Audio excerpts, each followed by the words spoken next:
Army over here has the best equipment and weapons that money can buy. But money, lots of money, is needed to keep these weapons pouring from the factory to the front. It is in the interests of the armed forces and of Canada that equipment shall continue to be available in quantity and in quality as long as this war lasts, in order to save young Canadian lives. But such equipment is expensive and must be paid for, and all Canadians must help. And so I ask you to put victory first and buy a bomb. By doing so, you are not only helping your country and yourself, but your contribution will be instrumental in assisting to save the life of a young Canadian, somebody's son or daughter, husband, sweetheart, or friend. Is not this worth an additional sacrifice on your part? I am sure you will agree that it is.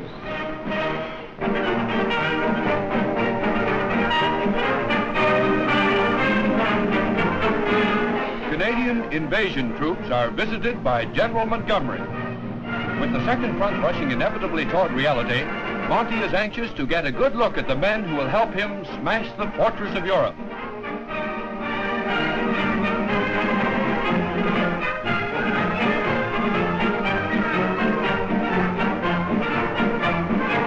Wearing a sheepskin Air Force jacket and his familiar beret, he mounts a jeep and invites the men to break ranks and gather round.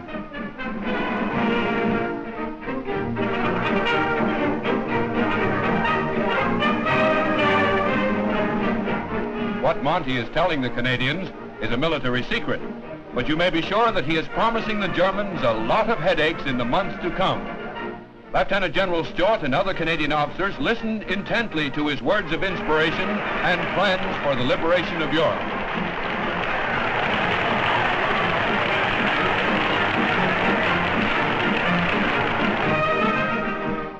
A Canadian hockey game comes in for a typical Montgomery once-over.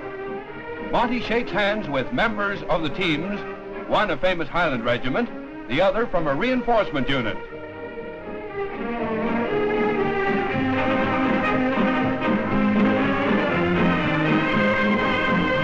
He faces off the puck, and the game is on. This was the second game in the finals for the Canadian Army Hockey Championship in England, and it was won by the reinforcement unit B group by 9-2. As they won the first game by 8-4, they took the championship. But they defeated a game and scrappy team, and the play was not as lopsided as the score would indicate. After the game, Monty shook hands with Lance Corporal F.R. Clark, coach of the winners, and presented prizes to the members of the team.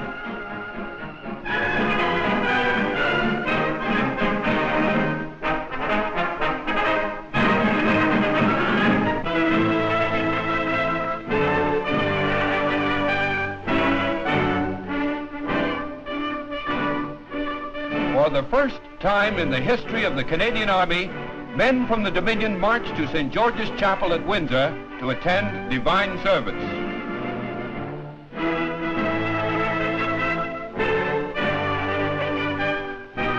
Through the Henry VIII Gateway to Windsor Castle, Royal Canadian Army Service Corps units, 1,000 strong, parade to the historic church.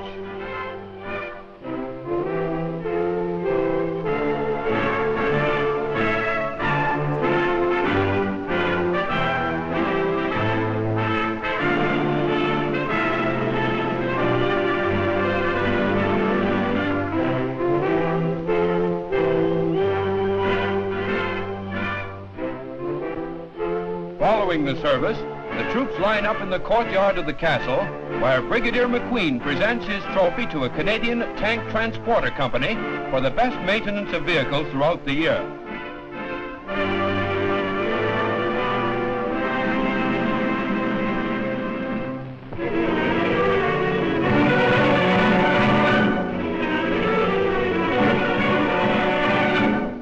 One of the big features of the warfare in Italy, as on every other front, is a psychological warfare carried on by both sides. These pamphlets, with news of the Russian breakthrough in the Pripyat marshes, will make rather startling reading for the German soldier who has been lulled into a false belief that all is well on the Eastern Front.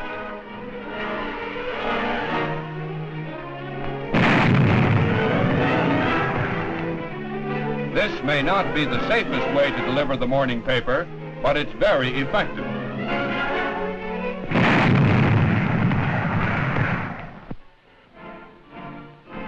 In the cemetery, overlooking the town of Agira, scene of the grimmest fighting the Canadians encountered in Sicily, a memorial cross has been erected.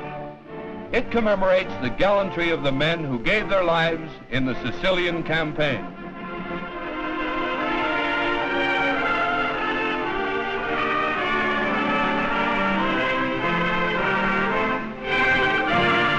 Far from the shores of their beloved country, it is a place that will remain forever Canada.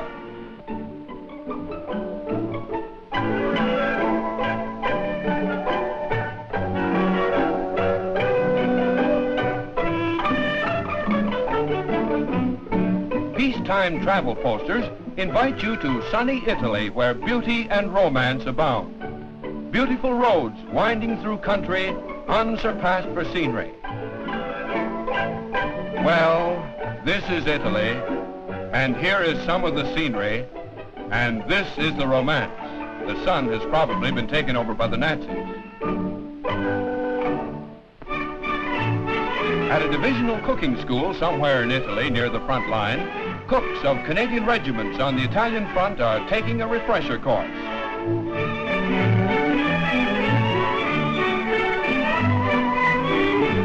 Beans and hardtack are a thing of the past as these boys of the kitchen front learn all the latest wrinkles in slapping out a batch of buns.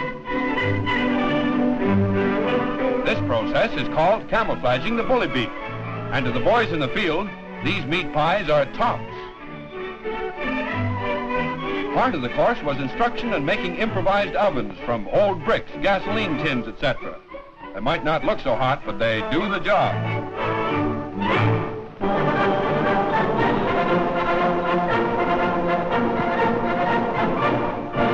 Awards were recently made in Italy to Canadians who had distinguished themselves in battle.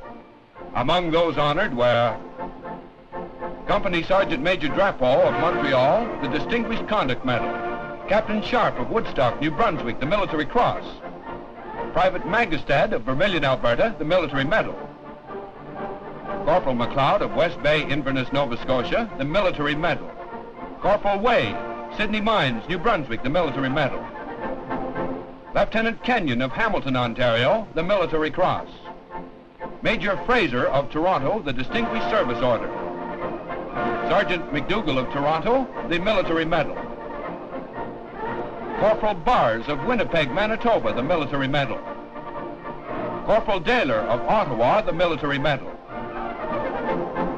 Brigadier Matthews of Toronto, the DSO; Major Brown of Ottawa, the DSO; Captain Cadigan of Glace Bay, the MC; Bombardier Rowe of Toronto, the MM; Captain Watson of Pincha Creek, Alberta, the MC; Lance Bombardier Rollins of Vancouver, BC, the MM; and Bombardier Reynolds of Vancouver, the Military Medal.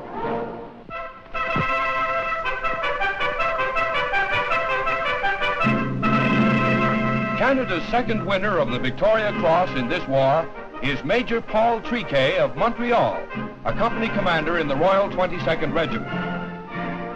Supported by tanks, he and his company were subjected to deadly fire of enemy machine guns and mortars as they attacked Casa Berardi.